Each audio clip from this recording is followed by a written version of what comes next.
বাংলাদেশ বনাম Singapore football match চলছিল, তখনও গেটের বাইরে প্রচুর আগ্রহী দর্শক ভিড় করছিলেন, যাদের অধিকাংশের কাছে আসলে টিকিট ছিল না।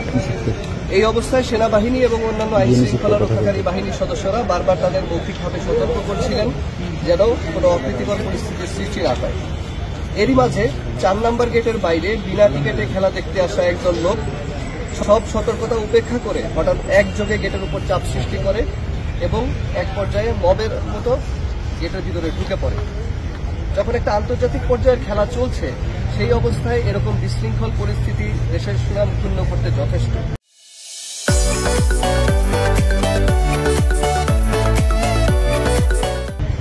তাই পরিস্থিতি দ্রুত নিয়ন্ত্রণে আনতে সেনাবাহিনী পদক্ষেপ নেয়, যেখানে এই মব সৃষ্টিকারী লোকদের ছত্রভঙ্গ করার জন্য তাদের উপর লাঠিচার্জ করতে হয়। অলরেডি আপনারা এই ঘটনা বিভিন্ন গণমাধ্যম এবং সোশ্যাল মিডিয়ার মাধ্যমে দেখেছেন। তবে দুঃখজনক হচ্ছে এই ঘটনার এক পর্যায়ে এই পতাকা বিক্রেতা হান্নান, ওনার উপরে এক সেনা সদস্য লাঠিচার্জ করে। নিঃসন্দেহে এটি একটি অনাকাঙ্ক্ষিত এবং বিচ্ছিন্ন ঘটনা। যদিও পরিস্থিতি নিয়ন্ত্রণ করতে গিয়ে আবেগতাড়িত হয়েই ঘটনাটি ঘটেছে বলে মনে হয়, তথাপি এরকম ঘটনা আমাদের কারোই কাম্য নয়। তাই ঘটনাটি নজরে আসার সাথে সাথেই আমরা হান্নানকে খুঁজে বের করি এবং তাকে আমাদের ক্যাম্পে নিয়ে আসি। তার সাথে ওনার বড় ভাইও উপস্থিত আছেন।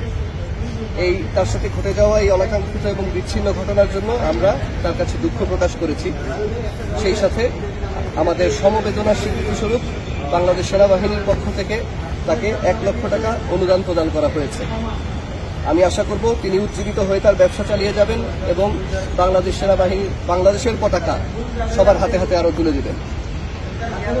সেই সাথে সংশ্লিষ্ট যে সেনা সদস্য রয়েছে তার বিরুদ্ধে সেনাবাহিনীর প্রচলিত আইন অনুযায়ী শাস্তিমূলক ব্যবস্থা গ্রহণ করা হচ্ছে।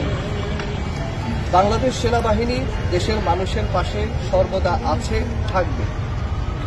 কাউকে আঘাত করা কখনোই আমাদের কাম্য নয়। তবে এটাও বলে দিতে চাই, বিশৃঙ্খলা সৃষ্টিকারী যে কাউকে কঠোরভাবে দমন করার জন্য আমরা সর্বদা প্রস্তুত। আর জাস্ট যাদের উগ্র সমর্থক তাদের জন্য খুব ছিল, তো ওইদেরকে না আমার জাস্ট আমার গায়ে পড়ছে, কিন্তু ইচ্ছে করে কখনো এটা করে নাই।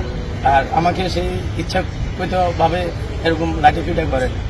সেনাবাহিনীকে কৃতজ্ঞতা জানাই যে আমাকে অনেক খুশি আমি যে আমার সেনাবাহিনী আমার পাশে দাঁড়াইছে। আমার কষ্টের জিনিসটা আমাকে সেনাবাহিনী দেখছে, এটা আমি সেনাবাহিনীকে অনেক সম্মান জানাই এবং সেনাবাহিনীকে আমি অনেক শ্রদ্ধা করি।